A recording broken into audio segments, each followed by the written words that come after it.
बिस्मिल्लाहिर्रहमानिर्रहीम अस्सलाम वालेकुम। तुसी देख रहे हो साडा यूट्यूब चैनल। अल्लाह पाक तुहानू खुश रखे, आबाद रखे।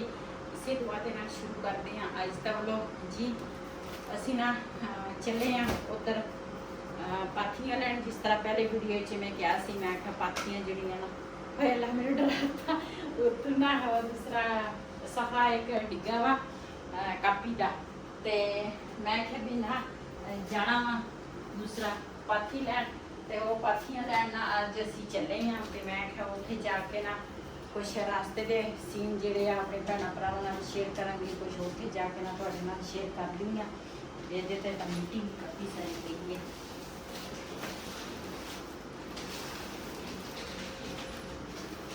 दर्शा बिला घंटा ना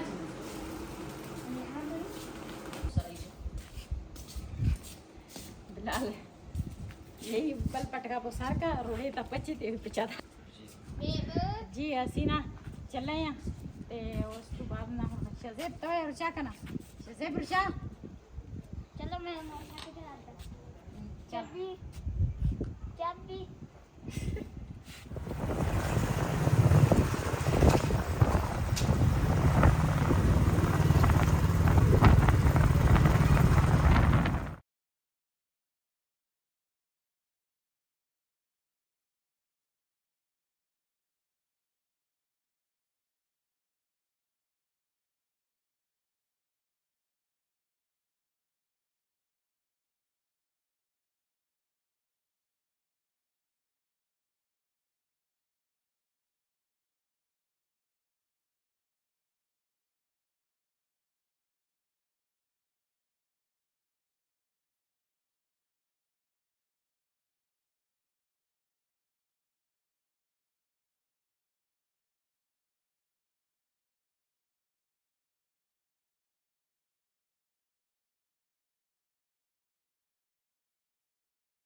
साडा पिंड जिहड़ा वा ना थोड़ा दूर आ, ते इस करके ना सफ़र पै जांदा वा। क्योंकि पहले तो मेरे को जानवर सीगी ते मैं ना पाथियां वगैरह ना आप ही बना लेंदी सीगी, लेकिन हुण मेरे को जानवर जिहड़े आ नहीं हैगे, ते इस वजह तो ना मुल सानू ना हर शै लैनी पैंदी आ। ते माशाअल्लाह किसे दी आह जमीन आ झोना जिहड़ा वा ना लगा वा विच है, तो हजे छोटा छोटा, लेकिन ना दूसरा जो बड़ा होएगा ना तो फिर ही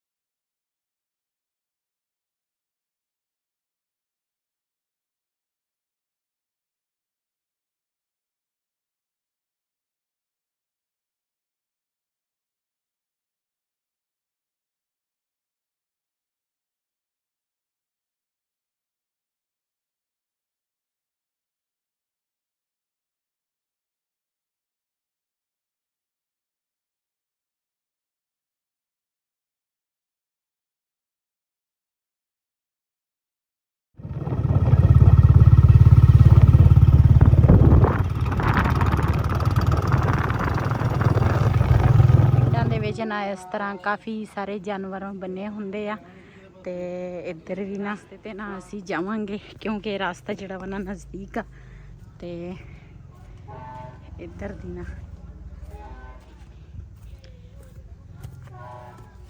जी इधर अगे ना कब्रिस्तान आ, ते इस साइड ते ना असी जावांगे, क्योंकि रास्ता जिहड़ा वा ना इस साइड ते आ।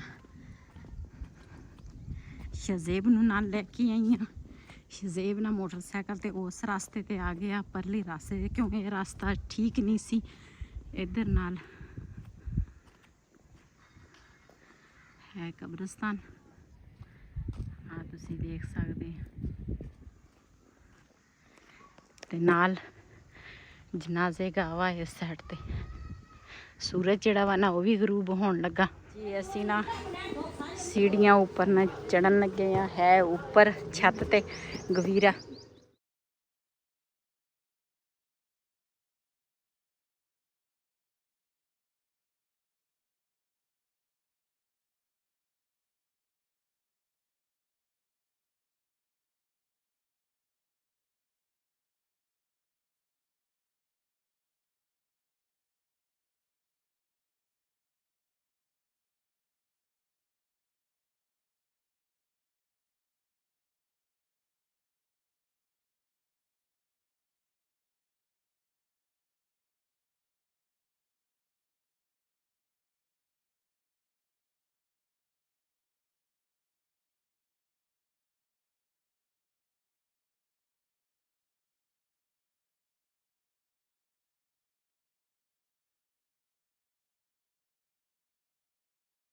ਜੀ ਹੁਣ ਨਾ ਅਸੀਂ ਆਏ ਆ, ਘਰ ਪਹੁੰਚੇ ਆ ਤੇ ਇਹ ਨਾ ਸ਼ਜ਼ੇਬ ਉਹ ਬੋਰਾ ਲੈ ਕੇ ਆਇਆ ਤੇ ਮੈਂ ਨਾ ਆਹ ਛੋਟਾ ਬੋਰਾ ਜਿਹੜਾ ਵਾ ਨਾ ਇਹ ਲੈ ਕੇ ਆਈ ਆ ਤੇ ਇਹ ਨਾ ਦੂਸਰਾ ਹੁਣ ਨਾ ਲੈ ਕੇ ਜਾਵਾਂਗੇ ਉੱਪਰ ਛੱਤ ਤੇ ਹਜੇ ਨਾ ਪੂਰਾ ਜਿਹੜਾ ਗਵੀਰਾ ਵਾ ਨਾ ਉਹ ਹਜੇ ਪੂਰਾ ਨਹੀਂ ਆਇਆ, ਹਜੇ ਨਾ ਬਾਕੀਆਂ ਹੋਰ ਰਹਿ ਗਈਆਂ ਕਿਉਂਕਿ ਅਸੀਂ ਮੋਟਰਸਾਈਕਲ ਤੇ ਸੀਗੇ ਤੇ ਵੈਸੇ ਰਕਸ਼ਾ ਵਗੈਰਾ ਜੇ ਅਸੀਂ ਲਿਜਾਂਦੇ ਨਾ ਤੇ ਫਿਰ ਕਾਫੀ ਕੰਮ ਮਹਿੰਗਾ ਪੈ ਜਾਣਾ ਸੀ ਤੇ ਫਿਰ ਅਸੀਂ ਮੋਟਰਸਾਈਕਲ ਦੇ ਵਿੱਚ ਅਸੀਂ ਕਿਹਾ ਵੀ ਮੋਟਰਸਾਈਕਲ ਤੇ ਲੈ ਕੇ ਆਉਂਦੇ ਆ। ਇਹਦੇ ਵਿੱਚ ਨਾ ਤੇਲ ਪਵਾਇਆ ਤੇ ਇੱਕ ਬੋਰਾ ਜਿਹੜਾ ਨਾ ਉਹ ਆ ਗਿਆ ਤੇ ਇੱਕ ਬੋਰਾ ਨਾ ਹੋਰ ਹੋ ਜਾਏਗਾ ਤੇ ਮੇਰੇ ਕੋਲ ਬੋਰਾ ਜਿਹੜਾ ਸੀ ਨਾ ਇੱਕ ਹੀ ਸੀ, ਜੇ ਦੋ ਹੁੰਦੇ ਨਾ ਤੇ ਫਿਰ ਡਬਲ ਕਰਕੇ ਨਾ ਲੈ ਕੇ ਇੱਕ ਵਾਰੀ ਇੱਕ ਹੀ ਫੇਰਾ ਹੋ ਜਾਣਾ ਸੀ। ਲੇਕਿਨ ਇਹ ਆ ਵੀ ਅਸੀਂ ਨਾ ਘਰ ਪਹੁੰਚ ਗਏ ਆ ਖੈਰ ਖਰੀਅਤ ਨਾਲ ਤੇ ਇਹ ਹੁਣ ਲੈ ਕੇ ਚੱਲਾਂਗੇ ਉੱਪਰ ਛੱਤ ਤੇ ਫਿਰ ਦੂਸਰਾ ਦੇਖਾਂਗੇ ਵੀ ਕਿੱਥੇ ਨਾ ਇਹ ਰੱਖ ਲਈਏ ਉੱਪਰ। ਇਹਨਾਂ ਵਾਸਤੇ ਵੀ ਲੱਕੜਾਂ ਜਿਹੜੀਆਂ ਨਾ ਇਹ ਉਹਦੇ ਉੱਪਰ ਤਾਂ ਦੂਸਰਾ ਬਾਰਿਸ਼ ਵਗੈਰਾ ਪੈ ਜਾਵੇ ਕੋਈ ਮਸਲਾ ਨਹੀਂ, ਲੇਕਿਨ ਪਾਥੀਆਂ ਜਿਹੜੀਆਂ ਨਾ ਇਹ ਸੰਭਾਲ ਕੇ ਰੱਖਣੀਆਂ ਪੈਣੀਆਂ ਸਾਨੂੰ। ਵੀ ਖਰਾਬ ਆ, ਬੱਦਲ ਹੋਏ ਆ।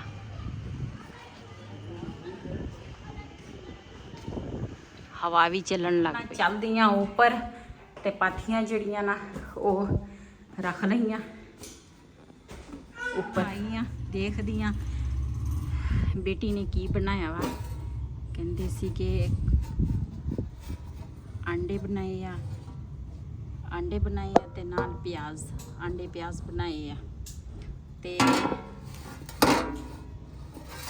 ਚਲੋ ਸ਼ਾਮ ਦੀਆਂ ਤਾਂ ਲੱਗ ਜਾਣੀਆਂ ਕਿਉਂਕਿ ਬੱਚਾ ਸੀਗਾ ਉਹਦੇ ਕੋਲ ਛੋਟਾ, ਇਸ ਵਜ੍ਹਾ ਤੋਂ ਨਾ ਇੱਧਰ ਨਾ ਪਾਥੀਆਂ ਜਿਹੜਾ ਬੋਰਾ ਸੀ ਨਾ ਇੱਧਰ ਰੱਖਤਾ, ਛੋਟਾ ਬੋਰਾ ਜਿਹੜਾ ਵਾ ਨਾ ਉਸ ਸਾਈਡ ਤੇ ਰੱਖਿਆ ਵਾ ਤੇ ਇਹ ਦੂਸਰਾ ਨਾ ਹੁਣ ਇੱਧਰੋਂ ਤਾਂ ਬੱਦਲ ਵੀ ਜਿਹੜੇ ਆ ਨਾ ਹੈਗੇ ਆ ਤੇ ਇਹਨਾਂ ਨੂੰ ਨਾ ਅੰਦਰ ਕਿਤੇ ਰੱਖਾਂਗੀ ਪਾਥੀਆਂ ਨੂੰ। ਸ਼ਾਮ ਪੈ ਗਈ ਆ ਆਉਂਦੇ ਆਉਂਦੇ ਜੀ, ਪਤਾ ਨਹੀਂ ਬੱਚੇ ਨੂੰ ਕੀ ਹੋਇਆ ਵਾ, ਛੋਟੂ ਨੂੰ ਉਹ ਵੀ ਰੋਈ ਜਾਂਦਾ ਵਾ ਤੇ ਮੈਂ ਆਪਣੀ ਬੇਟੀ ਨੂੰ ਕਿਹਾ ਮੈਂ ਕਿਹਾ ਇੱਥੇ ਨਾ ਨਾਲ ਮੌਲਵੀ ਆ ਤੇ ਉੱਥੇ ਨਾ ਜਾ ਕੇ ਨਾ ਤੁਸੀਂ ਦੋਨੇ ਜਣੇ ਦਮ ਕਰਾ ਕੇ ਆਓ।